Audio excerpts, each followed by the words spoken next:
The stock market's just broken 30,000. Never been broken, that number. That's a sacred number, 30,000. Nobody thought they'd ever see it. And I just want to congratulate all the people within the administration that work so hard. And most importantly, I want to congratulate the people of our country, because there are no people like you. Thank you very much, everybody. Thank you.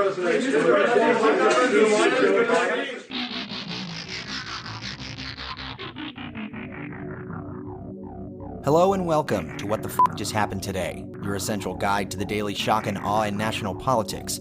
I'm Joe Amditis. Let's get to it. It's Tuesday, November 24th, 2020. Welcome to day 1405.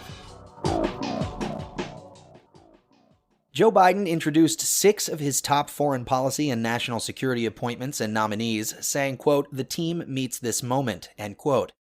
The announcement comes a day after the Trump administration ended its 16-day stalemate and said that it would begin cooperating with the incoming administration. Quote, "It's a team that reflects the fact that America is back," Biden said, "ready to lead the world, not retreat from it," end quote.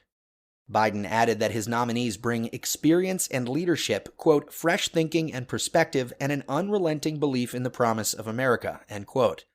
Hours after the General Services Administration authorized the Biden transition, Trump tweeted his insistence that he had won the election and that he will, quote, "never concede," end quote. Meanwhile, Pennsylvania and Nevada certified their 2020 election results, awarding a combined 26 electoral votes to Biden. North Carolina also certified its presidential vote totals, awarding the state's 15 electoral votes to Trump. Biden has collected 306 electoral votes to Trump's 232. In D.C., Trump made an impromptu appearance in the White House briefing room to celebrate the Dow surpassing 30,000 points for the first time, telling reporters that he wanted to, quote, "congratulate the people of our country because there are no people like you," end quote. Trump called the milestone a sacred number and then left without taking questions. The Dow rose by over 450 points a day after the Trump administration agreed to start the transition process and the news that Biden was set to nominate former Federal Reserve Chair Janet Yellen as his Treasury Secretary. Trump has repeatedly claimed that if Biden won the election, the stock market and the economy would crash. In the 3 weeks since Election Day, Trump has tweeted some 400 times in an attempt to undermine the integrity of the 2020 election results. And finally, the White House Coronavirus Task Force called for, quote, "significant behavior change of all Americans," end quote, including the wearing of masks to mitigate the spread of the virus. Quote, "There is aggressive, rapid, and expanding community spread across the country, reaching over 2,000 counties," end quote. This according to a set of task force reports. The U.S. reported 154,656 new infections on Monday, continuing a record-high 7-day average of new cases.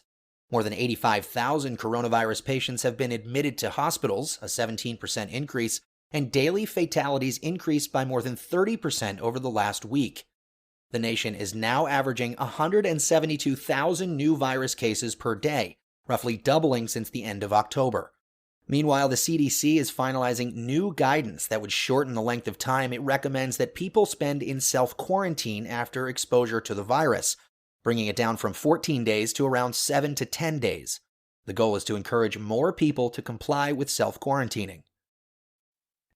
And in the polls, Politico says 53% of Republicans say they would vote for Trump in 2024. 12% say they would support Mike Pence, and 8% say they would support Donald Trump Jr.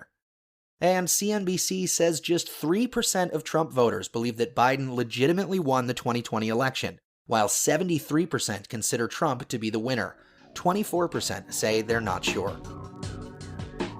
That's all for now. You can find the links and sources for all of these stories on the main website. And as always, visit whatthefjusthappenedtoday.com for the latest news and headlines. Until next time, I'm Joe Amditis.